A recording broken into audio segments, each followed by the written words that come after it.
The information provided on lifeinterruptedradio.com is for educational purposes only. Now, one of the things I know you're a big fan of also diffusing in your bedroom to help you sleep. What's your favorite one to help you relax? So there are lots of sleep oils. So lavender is probably the most popular and easy to get. And so lavender is a natural relaxant. You kind of already know that. Lavender is in lots of things that help people calm down, right?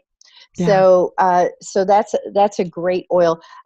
But I was struggling with sleeping through the night, so I could fall asleep, but I couldn't stay asleep.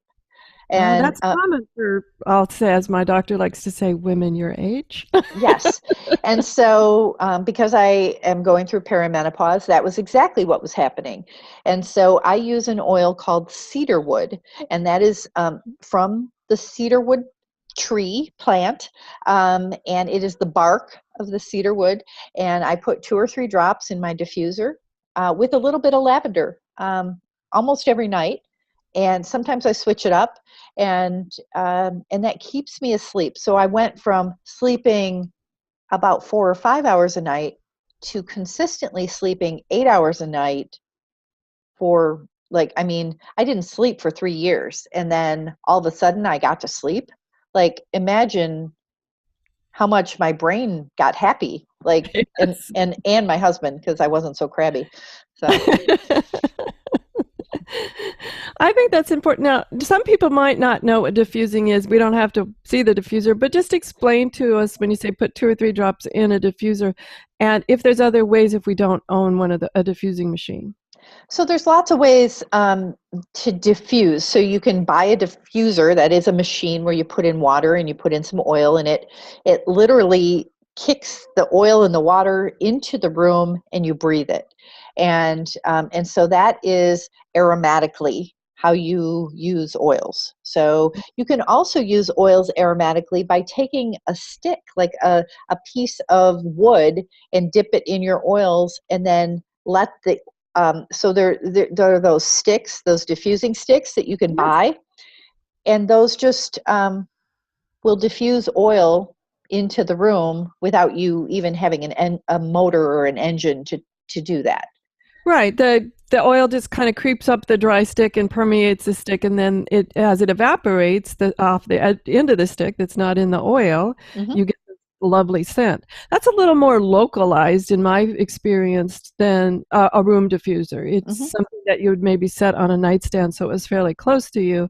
It doesn't seem to have the spread as a mechanical diffuser.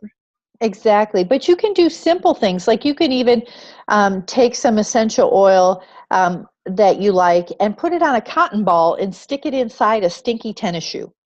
So so there's lots of ways that you can do this that you don't need to buy things. You can just like for example, you could take a clothespin and put some essential oil on it and clip it to your vent in your car, and it would blow through your car.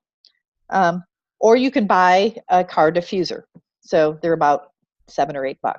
Right.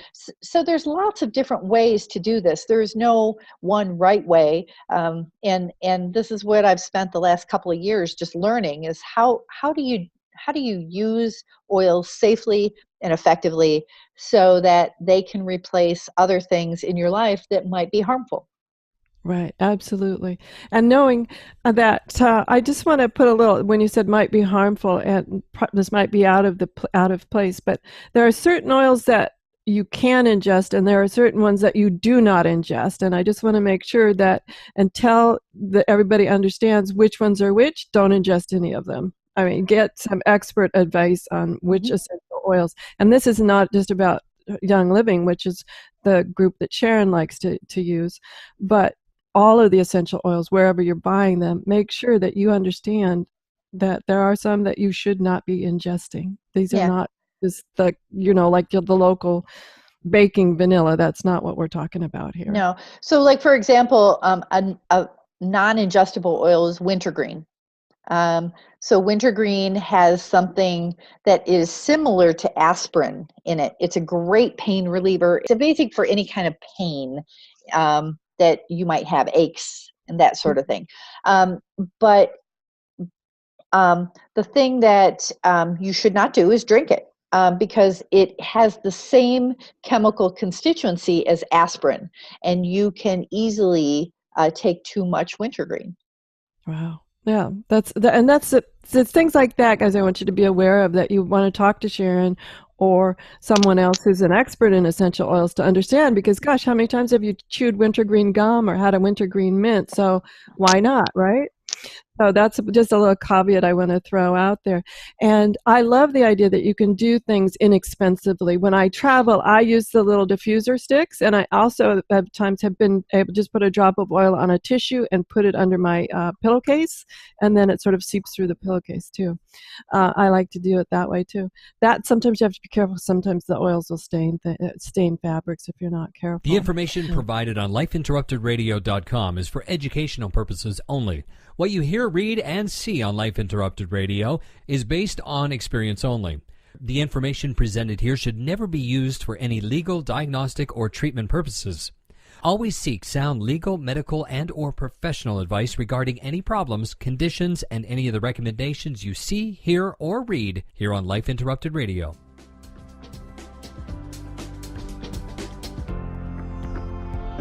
You've been listening to Life Interrupted Radio. To learn more, listen to other shows, and gain free resources that can help empower your life, be sure to stop by lifeinterruptedradio.com.